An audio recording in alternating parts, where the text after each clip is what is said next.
everyone. You're getting another car vlog because you know what?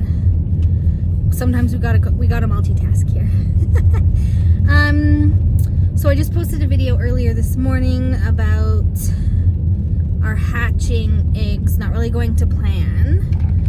And one thing I have learned since starting this homesteading journey is kind of always have a plan B. You know, if there is something that you want to do and you have that end goal in mind, sometimes it just doesn't work the way you think it's going to work. And there's nothing wrong with that. That's okay. It's all about learning, right? So I enacted my plan B this afternoon. So I talked about the last time we were doing a car vlog about kind of what our goals are for our farm, short term and long term, when it comes to our chicken operation, right? So in order to meet these goals, I've got to have a plan B now that my hatching eggs did not work out. And so I am headed back to Westerdale Poultry right now. She has still got a few chickies left, so I am off to get those now. I'm getting kind of a mix of things. Sorry if it's loud. It's we got a bit of a wind situation going on here, so there's some snow on the road.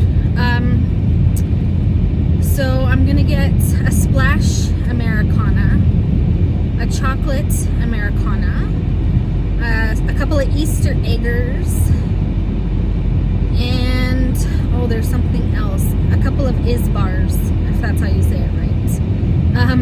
So basically all of these are green and blue layers once they grow up. Now, of course, whenever you're buying chicks and you're not buying things from a hatchery, or you've kind of pre-ordered to ensure you're getting pullets, there is a risk, of course, that we could get a rooster or two or three or four. And that's okay. You know, we can make the decisions we need to make about that when we get to that space. I'm pretty sure we have a couple of roosters in the black copper marins. So I think I want to keep one. I might sell one, but like they're just so beautiful. So you know, I may keep one of those. I'm not sure just yet. But those kinds of decisions we can make later on once we start growing them out and seeing kind of what our flock is looking like in terms of ratios as well. We have two roosters currently. One is a white Americana and one is a Plymouth Barred Rock. The Barred Rock's name is Willie. He was the first rooster we got. And to be honest, he's a really big a-hole. He is so mean to people. But on the flip side, he is excellent at protecting the flock, and he's excellent at breeding. So that's kind of the reason we have him still at this point. I'm not a fan of his aggressive tendencies at all. But he is doing his job in other ways, so I'm kind of torn about what to do about him, because he does make things pretty difficult while we are in there in the run.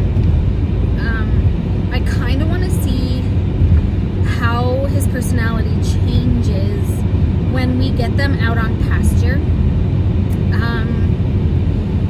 I'm wondering if maybe if there's a little bit more room for everybody, if he might just chill out a bit. But like at this point, like the white Americana rooster can't even crow without really getting agitated. So I mean, we're gonna have to make some decisions here about what we're gonna do about that. But I think that's kind of like those decisions that we're gonna have to make later right? Because like if we, for example, if we keep that black copper marin rooster who has the gene for those super duper dark brown eggs, right? And he is mating with our barred rocks, for example. That would kind of give us like a medium brown egg, which could be kind of cool too. Like that offspring would lay medium brown eggs. So like that's interesting, right? But then you're getting into a place where you're not having babies that are pure, like they're pure breeds that they were. I'm not saying there's anything wrong with that. I'm just saying those are decisions we're gonna have to make as we continue on, you know, what's going on here now. So that's kind of where we're at.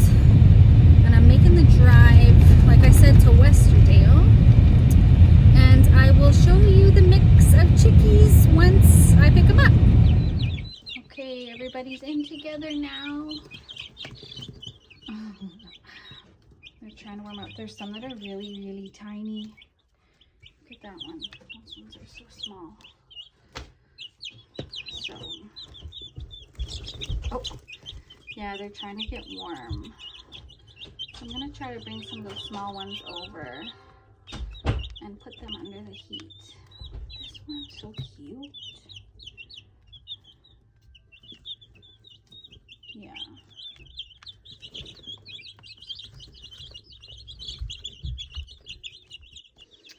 All right, so everybody's settling. I realize we've got some different sizes in here, and I know some people aren't gonna like that. Hey, don't peck. But I think they're gonna be okay. I lowered the heat lamp a little bit.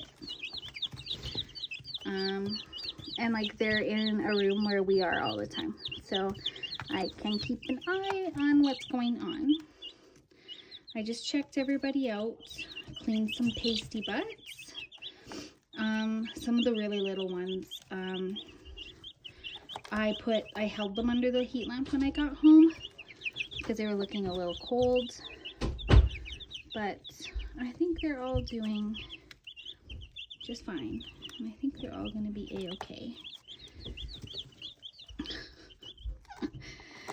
The little ones are burrowing underneath the big ones to kind of keep warm, which is fine. But this is our plan B, right? My dad told me you always have to have a plan B when you're doing stuff. So we're still going to be able to diversify our flock, and everything is going to work out a-okay. So